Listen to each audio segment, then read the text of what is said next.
Do you remember the last time you could stand up without using your hands for support? Are your stairs becoming more of an enemy than a pathway in your home? Have you found yourself watching your grandchildren play, wishing you could join them instead of being confined to the sideline? For Joyce Evans, a 70-year-old grandmother from Columbus, Ohio, these questions hit too close to home. Just 6 months ago, the simple act of rising from her favorite armchair had become an ordeal. Her once independent life was slowly shrinking into a series of calculated movements and avoided activities. "I hate seeing Grandma like this," confided Emma, Joyce's 12-year-old granddaughter. "She used to be the most active person in our family. Now she's even afraid to go down the stairs. Sometimes I catch her looking at old photos of herself hiking, and it breaks my heart." These words shook Joyce to her core. She had always prided herself on her independence, but now even the most basic movements had become challenging. What frightened her most wasn't the discomfort. It was the growing realization that she might be losing her freedom. Joyce isn't alone in this struggle. According to recent studies, over 40% of Americans over age 70 experience significant difficulty with basic mobility. This isn't just a minor inconvenience, it's a critical health issue that impacts every aspect of life. Medical experts call this condition sarcopenia, the age loss of muscle mass and strength that accelerates after 50, with the legs often showing the most dramatic decline. But here's what most people don't realize. While some muscle loss is a natural part of aging, the severe decline that keeps you chair-bound isn't inevitable. In fact, for Joyce, everything changed after a pivotal appointment with Dr. Robert Martin, a geriatric specialist with over 3 decades of experience. "Mrs. Evans," Dr. Martin had said, studying her latest test results, "your leg weakness isn't just about age. You're missing 3 crucial foods that your muscles desperately need." What happened next would transform not just Joyce's mobility, but her entire outlook on aging. The solution wasn't expensive medications or grueling exercise regimens.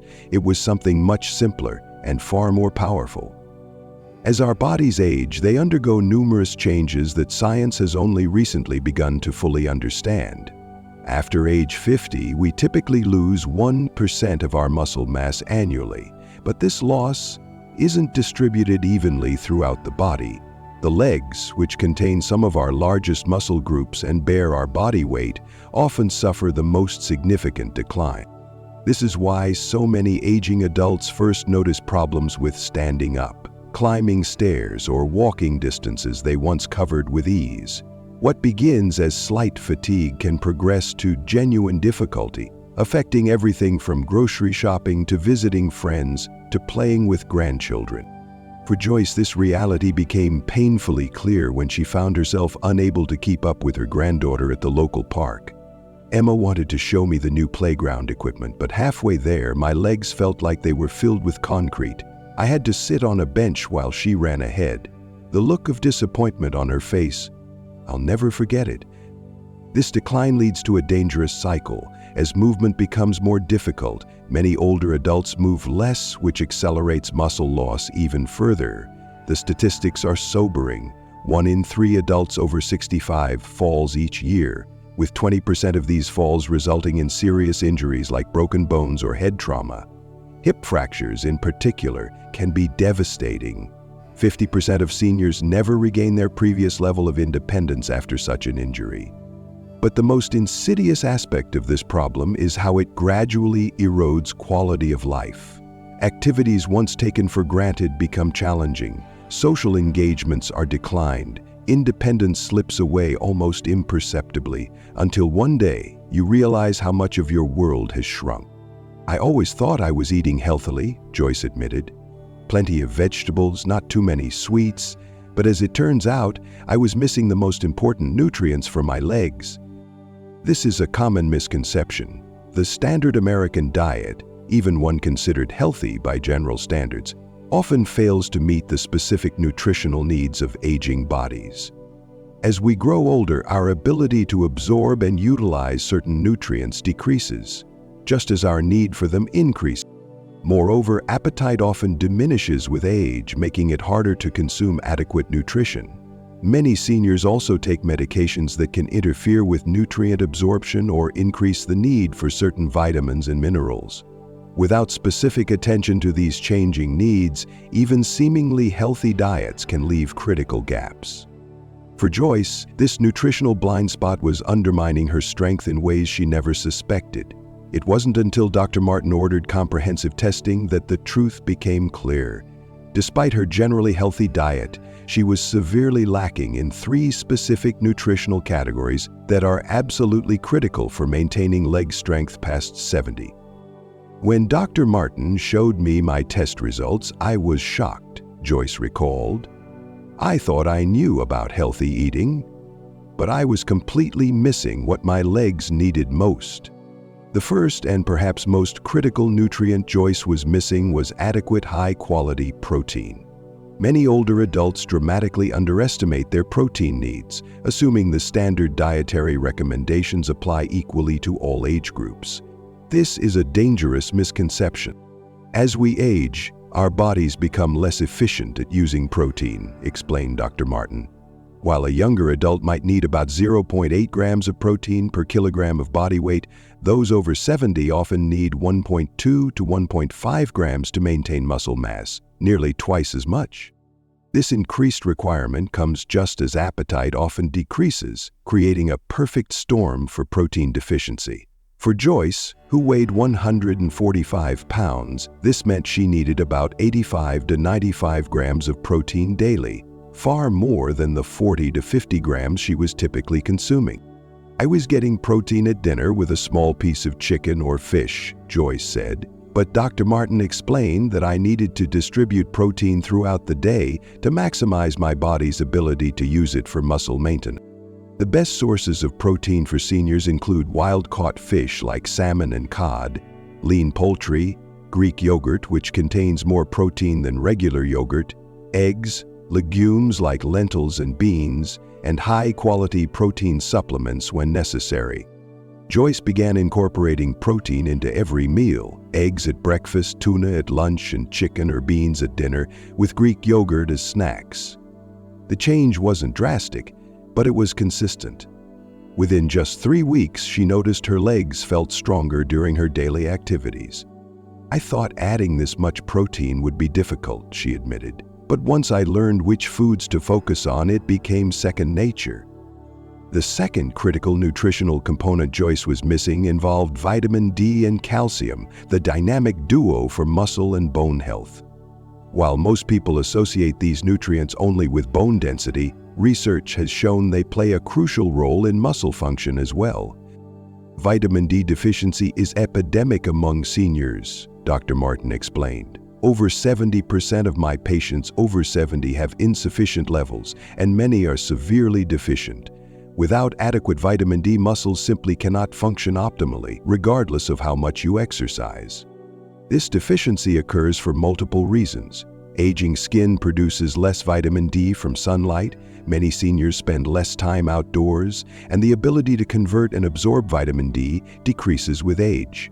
For Joyce, who lived in Ohio, where winter sunlight is limited for months, her vitamin D levels were dangerously low. Dr. Martin recommended foods naturally rich in vitamin D, including fatty fish like salmon and mackerel, egg yolks, fortified milk and plant milks, UV-exposed mushrooms, and moderate sun exposure when possible. For calcium, Joyce increased her intake of dairy products, dark leafy greens like kale and collard greens, canned fish with bones, and fortified foods. The combination of adequate protein with optimal vitamin D and calcium created a synergistic effect, Dr. Martin noted. Joyce's strength improved more rapidly than with either intervention alone.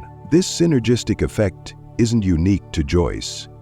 Dr. Martin shared the case of George Wilson, a 78-year-old former high school teacher from Cincinnati. After retiring, George had become increasingly sedentary, eventually requiring a cane for even short walks. George's vitamin D levels were among the lowest I'd ever seen, Dr. Martin recalled. After 6 months of nutritional intervention focusing on vitamin D-rich foods and appropriate supplementation, his leg strength improved by nearly 40%. He went from using a cane to walking unassisted. The third critical nutritional component for leg strength after 70 involves anti-inflammatory foods. Chronic low-grade inflammation increases with age and can significantly impact muscle health and function.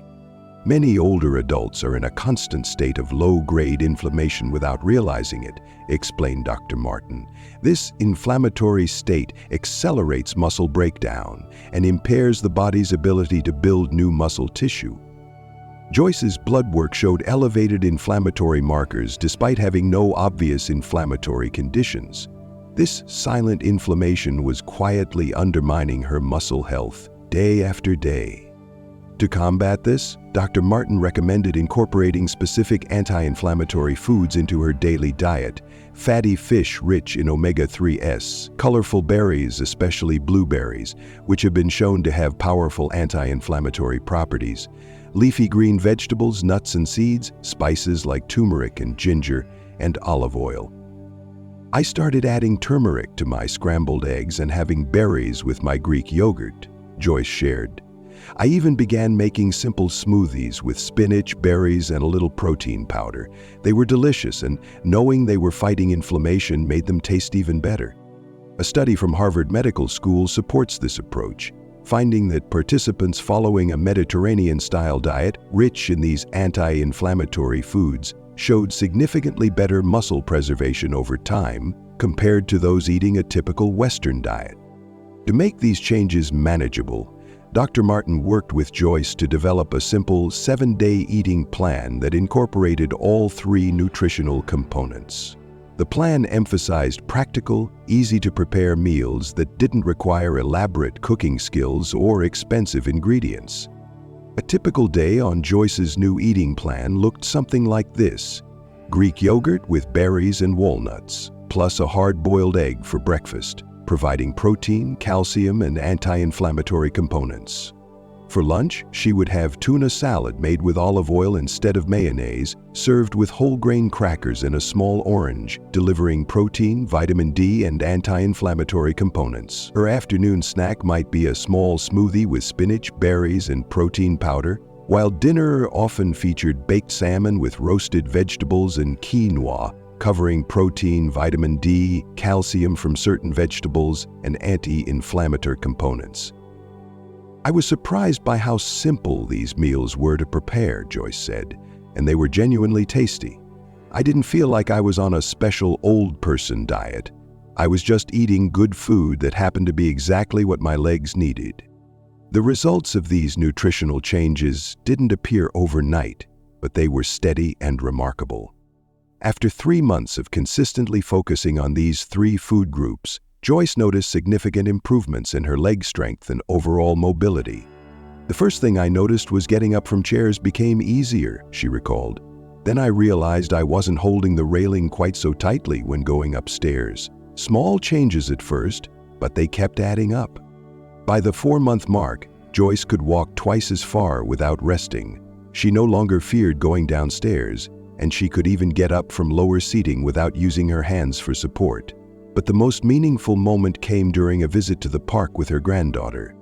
Emma wanted to play tag, and my first instinct was to say, "Grandma can't run anymore," but something made me think, maybe I can try. I didn't exactly sprint, but I moved faster than I had in years. The look of pure joy on Emma's face when I caught her. I wish I could bottle that feeling. Emma noticed the change too. "Grandma seems like she's 10 years younger now," she told her mother. "She's not just sitting watching everyone else live anymore, she's living too." Dr. Martin wasn't surprised by Joyce's improvements. "In my practice, I've seen similar results in patients who address all 3 nutritional components simultaneously. It's not just about preventing further decline. Many of my patients actually regain strength they thought was permanently lost." At his clinic, Dr. Martin has documented improvements in over 80% of patients who followed this 3-pronged nutritional approach. The average improvement in functional leg strength, measured by standardized tests like the sit-to-stand assessment, was 35% after 6 months. Perhaps even more impressive than Joyce's story is that of Victor Ramirez, an 82-year-old former construction worker who had become dependent on a walker after a series of health setbacks. Victor had resigned himself to progressively decreasing mobility, assuming it was simply the price of living into his 80. When Dr. Martin told me about these nutritional approaches, I was skeptical, Victor admitted. At my age, I thought the best I could hope for was not getting worse. Nevertheless, Victor decided to give the approach a try. He was particularly diligent about increasing his protein intake and adding anti-inflammatory foods to every meal. 6 months later, Victor had progressed from his walker to a cane and eventually to walking unassisted for up to half a mile daily. The key message from Victor's experience is that it's never too late to start, emphasized Dr. Mott. At 82, many would assume significant improvement is impossible, but Victor proved otherwise. These success stories highlight an important truth. While some degree of muscle loss is a natural part of aging, the severe decline that limits independence isn't inevitable. With the right nutritional approach, even those well into their 70s and 80s can maintain and often improve their leg strength and overall mobility. To help others achieve similar results, Dr. Martin developed a simple 5-step approach for maintaining leg strength after 71. First, assess your current protein intake by tracking what you eat for a few days to determine if you're getting 1.2–1.5 g of protein per kilogram of body weight. For a 150-pound person, that's about 80 to 100 grams daily. Second, gradually increase protein consumption by adding protein-rich foods to each meal and snack, aiming for 25 to 30 grams per meal for optimal muscle maintenance. Third, boost vitamin D and calcium by including vitamin D-rich foods at least 2 to 3 times weekly, focusing on fatty fish, eggs, and fortified products, and pairing these with calcium sources like dairy or leafy greens. Fourth, add anti-inflammatory foods to every meal by incorporating berries, leafy greens, fatty fish, nuts, olive oil, or anti-inflammatory spices into your daily eating pattern. Finally, monitor your progress by performing a simple sit-to-stand test every 2 weeks, timing how long it takes to stand up from a chair and sit back down 5 times without using your hands, and tracking these times to measure your improvement. For family members of older adults, supporting these nutritional changes can make a tremendous difference in your loved one's quality of life. Rather than taking over tasks because it's easier, encourage independence while ensuring nutritional needs are met. Eating together has been a game changer for us, shared Emma's mother, Lisa. Instead of just checking in on Mom, we now have Sunday dinner together every week. We all eat the same nutrient-rich foods, which makes Mom feel less like she's on some special elderly diet. Plus, the grandkids are learning healthy habits too. These changes don't happen overnight, and consistency is key. Joyce didn't see dramatic improvements in her first week or even her first month, but by maintaining her new eating patterns, the cumulative effects transformed her mobility, and by extension, her entire outlook on aging. Don't give up because of your age, Joyce advises. I didn't think I could improve at 70, but I was wrong. Every day I stick with these nutrition principles, I feel more like myself again.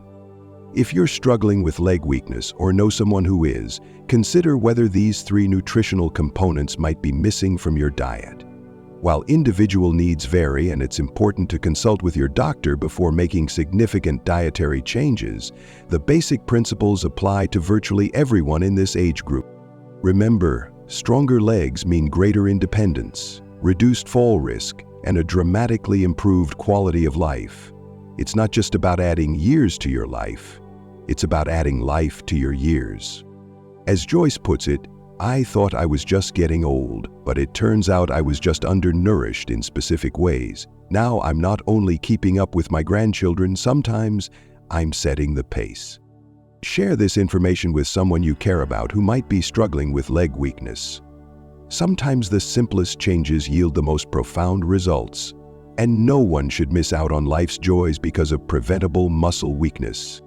After all, the best view of the world isn't from an armchair. It's from wherever your strong legs can take you.